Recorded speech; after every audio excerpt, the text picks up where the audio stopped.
Baik.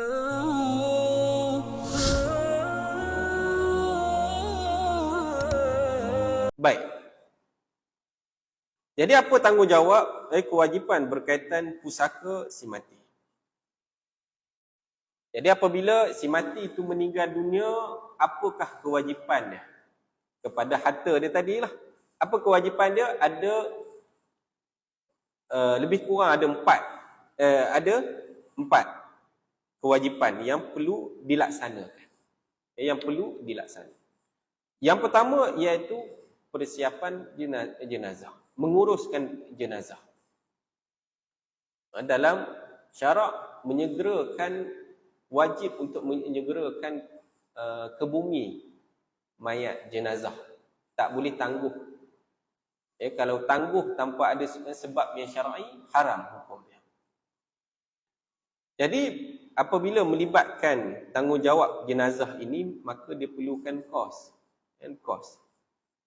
Jadi sebelum melakukan kepada pembahagian pusaka itu, maka perlu untuk diambil sedikit untuk diberikan hak menguruskan jenazah tadi. Jadi tolaklah, maka harta itu tidak termasuk kepada pusaka tadi. Dia tidak termasuk kepada pusaka. Dan termasuk dalam erti kata persiapan jenazah ialah mempersiapkan jenazah mereka yang menjadi tanggungan si mati, iaitu isteri dan anak-anaknya. Oleh itu, jika isteri atau anaknya yang masih kecil meninggal beberapa minit sebelum kematian beliau, jenazah mereka wajib diuruskan menggunakan harta beliau. Ia sama seperti mana tanggungjawab beliau ketika mereka masih hidup. Jadi sekiranya mati dalam keadaan serentak pun sama juga. Dengan makna duitnya tadi perlu juga menguruskan mayat-mayat, jenazah-jenazah yang di bawah tanggungan si mati.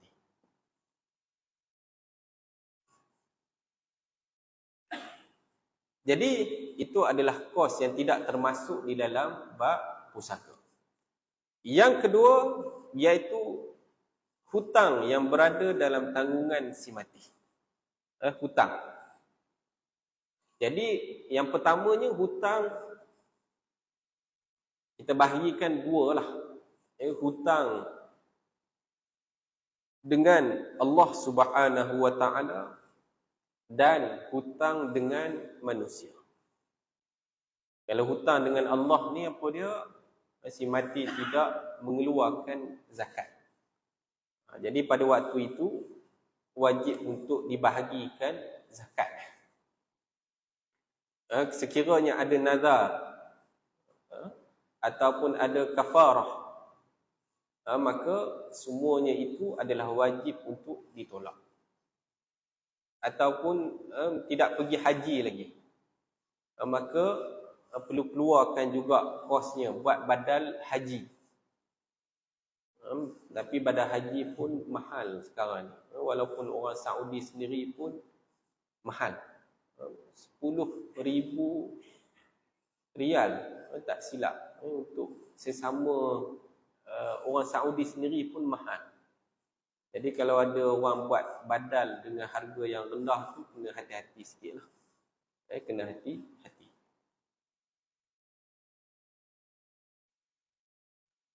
Baik, yang kedua iaitu hak manusia. Sekiranya dia berhutang dengan siapalah ketika dia masih hidup tu. Dia hutang dengan orang lain, maka hutangnya itu juga perlu untuk dilangsaikan. Maka dengan sebab tu, bila kadang-kadang lepas sembahyang jenazah tu kan, kita pun duduk di qaryah situ lama, bila fardu kifayahnya orang datang untuk solatkan jenazah si mati ni tadi. Jadi keluarga dia ataupun imam akan menyatakan sekiranya si mati ini ada hutang, maka perlu diberitahu dan mencari siapa waris dia untuk dituntut. Untuk dituntut. Jadi perlu juga dibahagikan, ditolak siap-siap harta yang dia hutang tadi. Ataupun tanggungan hutang tadi, dia perlu tolak jugalah daripada pusaka dia tadi. Ada orang tanya, kalau si mati ini tidak meninggalkan harta, tetapi meninggalkan hutang, adakah hutangnya perlu dibahagikan secara pusaka juga? Hak tu susah sikit lah. Sebab kalau orang bincang ni bab harta yang dipusakakan, tetapi kalau hutang ini dia tak adalah termasuk dalam bab pusaka tu.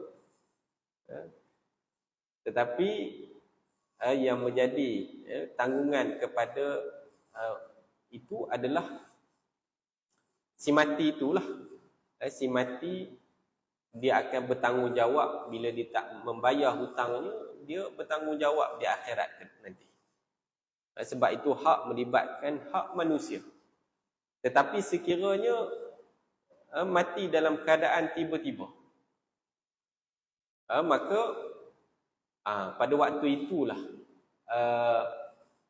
dia ialah dalam keadaan yang tanpa sengaja lah. Dia bukan sengaja untuk melarikan diri ataupun tidak membayar hutang, tetapi dia dah janji nak bayar hutang, ikut mingguan, ikut bulanan, tiba-tiba meninggal.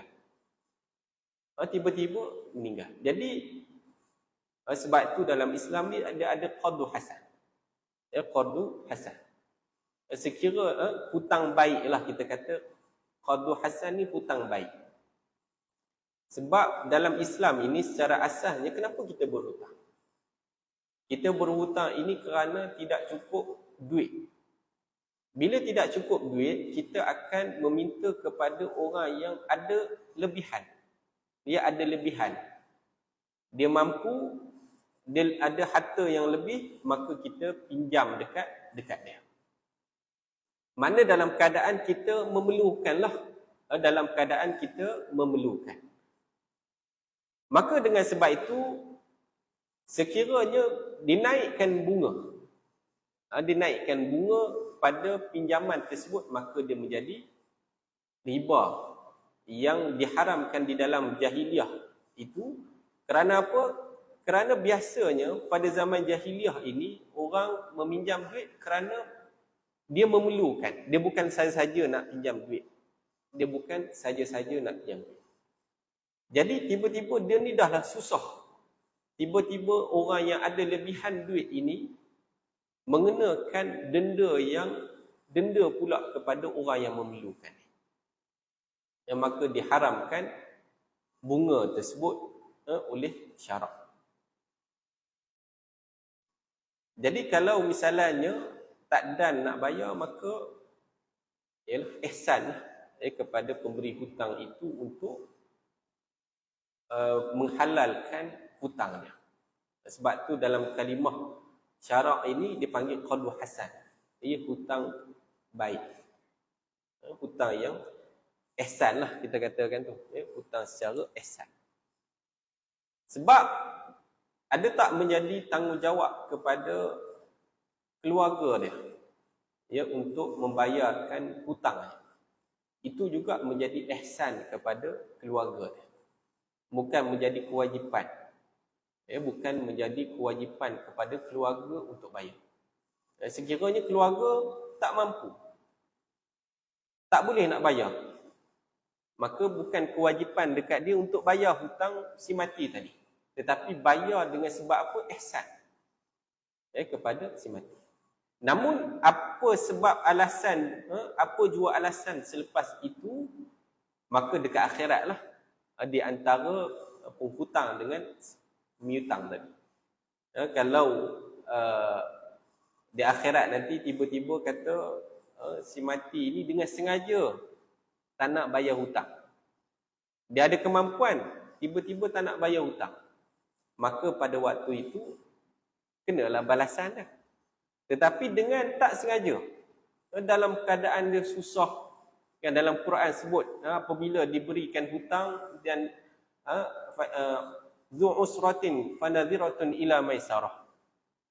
Apabila adanya keadaan sempit, keadaan yang sempit, maka pada waktu itu siapa orang yang memberi hutang itu perlu memberikan waktu.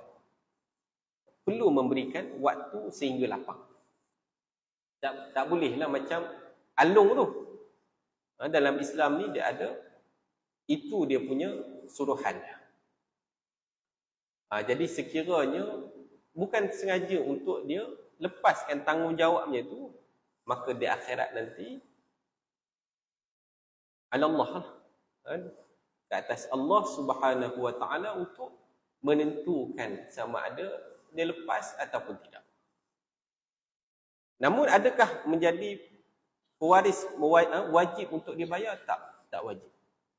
Tidak wajib untuk dibayarkan kepada si mati. Tetapi kalau si waris ini baik, meninggalkan waris yang soleh, yang ada harta, itu menjadi satu keseronokan kepada kita. Ya, apabila apa sahaja urusan kita di dunia ini dia langsaikan. Dia langsaikan. Sebab itu 3 amalan yang tidak putus selepas kita meninggal adalah anak yang soleh, yang mendoakan kebaikan kita, yang mana apabila seiring dengan doa kebaikannya itu, dia membantu kita menyelesaikan urusan-urusan di dunia ini. Dia derma untuk kita bila kita meninggal, dia derma untuk kita dan sebagainya. Itu berkenaan dengan hutang tadi. Hutang. Jadi Allah Subhanahu wa taala sahaja yang mengetahuilah perkara tersebut. Yang ketiga iaitu wasiat. Wasiat. 1/3 harta. Jadi sekiranya si mati ni ada wasiat, maka dia boleh berikan kepada siapa ketika dia hidup. Namun wasiat ini tak bolehlah diberikan kepada waris. La wasiyata lil waris. Tidak ada wasiat kepada ahli waris. Kalau bagi wasiat kepada ahli waris, kan dia bagi waktu hidup, dia bagi kepada ahli waris. Tiba-tiba ahli waris yang lain tak redha, maka tak boleh. Tak sah pemberian tersebut. Tetapi pemberian tersebut sekiranya diberikan ketika hidup dan ahli waris yang lain redha dengan pemberian tersebut, maka sah pemberian tersebut. Sebab apa? Kadar kepada ahli waris ini dah ada dia punya hak dia dekat pusaka tadi. Jadi itu adalah wasiat. Maka siapa yang kita nak bagi ni? Contoh kalau kita ni ada anak angkat. Kan dulu ada kita bincang pada bab wasiat tu, kita dah bincang panjang lebar berkenaan dengan bab wasiat ini, pada siapa yang kita boleh berikan, iaitu selain daripada ahli waris. Kalau kita ada adik-beradik yang membantu kita, kita boleh wasiat kepada mereka. Kita ada anak angkat. Anak angkat ni dia tak boleh nak menjadi ahli waris kepada pusaka. Jadi anak angkat ini sekiranya kita ada, kita boleh wasiatkan kepada dia.